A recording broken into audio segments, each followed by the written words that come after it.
நல்லதே நினைப்போம், நல்லதே நடக்கும். பழனி முருகனின் அருள் உங்களுக்கு பரிபூரணமாக கிடைக்க நான் மனதார வேண்டிக் கொள்கிறேன்.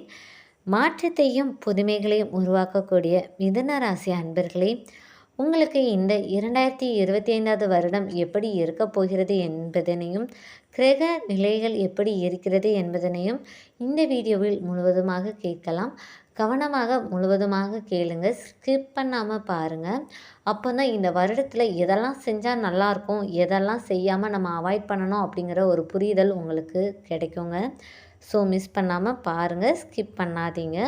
முதல்ல கிரக நிலைகள் எப்படி இருக்குது அப்படிங்கிறத பார்த்துடலாம். குடும்பஸ்தானத்தில் செவ்வாயும், சுகஸ்தானத்தில் கேதுவும், களத்திரஸ்தானத்தில் சூரியன், புதன், சந்திரனும், பாக்கியஸ்தானத்தில் சனி, சுக்கிரனும், தொழில் ஸ்தானத்தில் ராகுவும், யோகஸ்தானத்தில் குருவும் இருக்குதுங்க.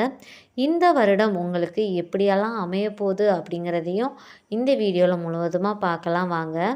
மிதுன ராசி அன்பர்களே, செயல்பாடுகளில் புத்திசாலித்தனமும் அனுபவமும் வெளிப்படும். விரும்பிய இடத்தில் இடமாற்றம் செய்வதற்கான வாய்ப்புகள் உண்டாகும்.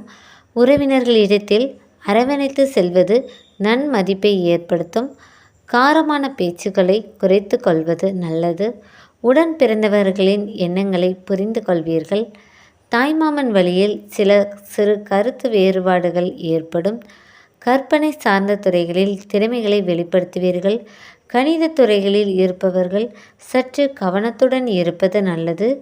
குடும்பத்தில் புதிய நபர்களின் வருகையால் மகிழ்ச்சியான சூழல்கள் ஏற்படும். எதிர்பார்த்திருந்த சில உதவிகள் கிடைப்பதில் தாமதம் உண்டாகும். குறுகிய தூர பயணங்களால் நன்மைகள் ஏற்படும். பயணங்களின் போது சற்று கவனத்துடன் சென்றால் இன்னும் சிறப்பாக அமையும். குலதெய்வ கோயில் தொடர்பான பணிகளை மேற்கொள்வதற்கான சூழல்கள் ஏற்படும். பூர்வீகத்தில் செல்வமும் செல்வாக்கும் மேம்படும். தந்தை வழியில் முன்னேற்றமான பலன்கள் கிடைக்கும். இந்த வருடம் சற்று கவனமாகவும் அதிக நல்ல பலன்களையே மிதுன ராசி கொண்டிருக்கிறது. மிதுன ராசி அன்பர்களின் உடல் ஆரோக்கியம் இந்த வருடம் எப்படி இருக்குதுங்கிறதையும் நம்ம பார்க்கலாம். ஆரோக்கியத்தில் ஏற்ற இறக்கமான சூழல்கள் உண்டாகும். வெளியிடங்களில் உணவுகளை உட்கொள்வதை குறைத்து கொள்வது நல்லது. தூக்கமின்மை தொடர்பான பிரச்சனைகள் குறையும். காலம் தவறி உணவு உட்கொள்வதை தவிர்த்து கொள்வது நல்லது. சிறு சிறு பிரச்சனைகள் வந்தாலும் அவ்வப்பொழுது சரியான உணவு முறையை நீங்கள் எடுத்துக்கொண்டால் உடல் ஆரோக்கியத்தில் நல்லதே நடக்கும். சற்று கவனமாக உணவு முறைகளை பின்பற்றி கொள்ளுங்கள். மிதுன ராசியில் இருக்கும் பெண்கள் வாக்குறுதிகள் அளிப்பதை தவிர்ப்பது நல்லது. சிறு மற்றும் குறு தொழிலில் இருப்பவர்களுக்கு ஆதரவுகள் மேம்படும். ஆன்மீக பயணங்கள் மேற்கொள்வதற்கான வாய்ப்புகள் அமையும். தம்பதிக்குள் புரிதல்கள் அதிகரிக்கும். வெளியூரில் இருந்து வரன் வாய்ப்புகள் கிடைக்கும். குழந்தைகளிடத்தில் இருந்து வந்த கருத்து வேறுபாடுகள் நீங்கி ஒற்றுமை பிறக்கும். தந்தை வழி ஒத்துழைப்பால் பூர்வீக பிரச்சனைகள் குறையும். எடுத்த காரியத்தில் வெற்றிகள் உண்டாகும். மிதுன ராசி அன்பர்களே, வெற்றிகள் உண்டாகும் என்பதற்காக அசால்ட்டாகவும் இருந்துவிடக்கூடாது. கவனமாக செயல்படும்போது வெற்றிகள் நிச்சயம் உறுதியாக கிடைக்கும். மிதுன ராசி மாணவர்களுக்கு பாடங்களில் இருந்த குழப்பங்கள் நீங்கி தெளிவுகள் பெருக்கும் வருடமாக இந்த வருடம் அமைகிறது. பெரியோர்களின் ஆலோசனைகள் புதிய பரிணாமத்தை ஏற்படுத்தும். ஆரோக்கியத்தில் தொடர்பான பிரச்சனைகள் குறையும். நண்பர்களால் சில அலைச்சல்களும் அனுபவமும் ஏற்படும். உயர் பொறுப்பில் இருப்பவர்களின் கருத்துக்களால் மனதளவில் சில மாற்றங்கள் பிறக்கும். விளையாட்டுகளில் திறமைகளை வெளிப்படுத்தி பாராட்டுகளை பெறுவீர்கள். மிதுன ராசியில் இருக்கக்கூடிய உத்தியோகஸ்தர்கள் வேலையில் எதிர்பாராத மாற்றம் நடக்கும். சமூக நல சங்கங்களில் பதவி கிடைக்கும். உத்தியோக ரீதியான பயணங்கள் அதிகரிக்கும். சக கலைஞர்களிடம் பணி நிமித்தமான இரகசியங்களை பகிர்வதை தவிர்ப்பது நல்லது. குடும்ப இரகசியங்களையும் பிறரிடம் கூறுவதை தவிர்த்தால் நன்றாக அமையும். பயனற்ற வைராக்கியங்களால் கிடைக்கும் வாய்ப்புகள் தவறுவதற்கான சூழல்கள் உருவாகும். மேலதிகாரிகளின் ஒத்துழைப்பும் ஆதரவும் மகிழ்ச்சியை தரும். இழந்த பதவிகள் மீண்டும் கிடைக்கும் வருடமாக இந்த வருடம் உங்களுக்கு அமைகிறது.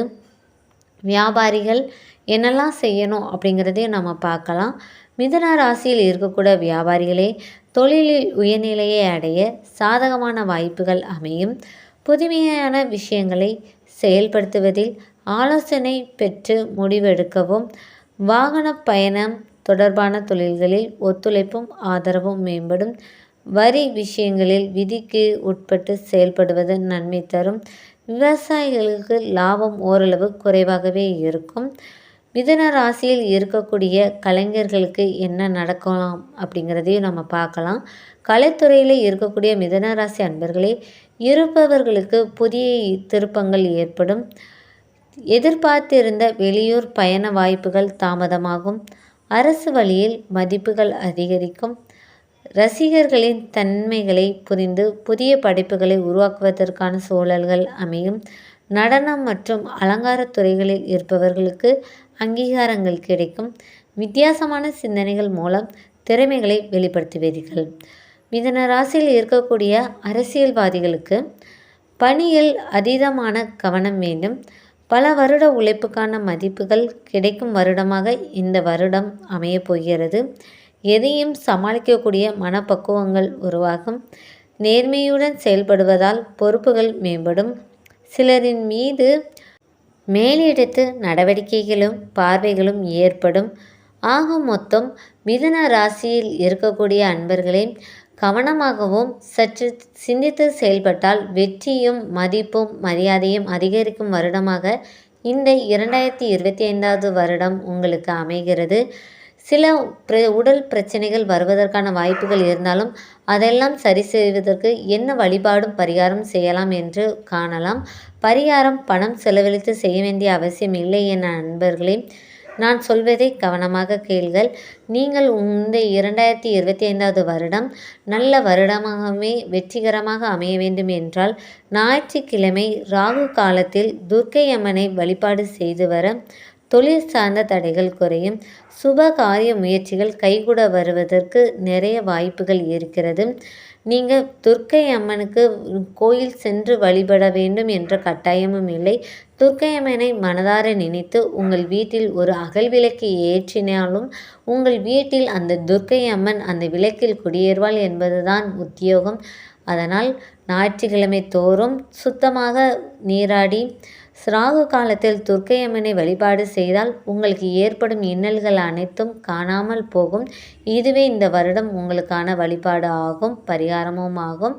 எது நடந்தாலும் துர்க்கை அம்மனையும் முருகப்பெருமானையும் மனதில் வைத்து கொண்டு தொடங்கினால் மிதுன ராசி அன்பர்களுக்கு இந்த வருடம் தொட்டதெல்லாம் துலங்கும். வெற்றிகரமான வருடமாகவே இந்த வருடம் உங்களுக்கு அமையும். சுற்றி இருக்கும் உறவுகளின் மீது கூறப்படும் கருத்துக்களை ஆராய்ந்து செயல்பட்டால் இன்னும் நல்லதாகவே அமையும். நன்றி. என் அன்பு சகோதர சகோதரிகளே, இந்த காணொளி உங்களுக்கு பிடித்திருந்தால் சப்ஸ்கிரைப் செய்து கொள்ளவும். உங்களுக்கு இந்த காணொளி கேட்டதன் மூலம் என்ன தோன்றுகிறதோ அதனை மறக்காமல் அந்த முருகப்பெருமானின் ஆசியுடன் கமெண்ட் பண்ணுங்க. இதுபோல மாத ராசி பலனும் வார ராசி பலனும் அன்றைய தினம் நடக்கக்கூடிய ராசி பலனையும் தெரிந்து கொள்வதற்கு மறக்காமல் நம்ம சேனலை சப்ஸ்கிரைப் செய்து கொள்ளுங்கள். நன்றி.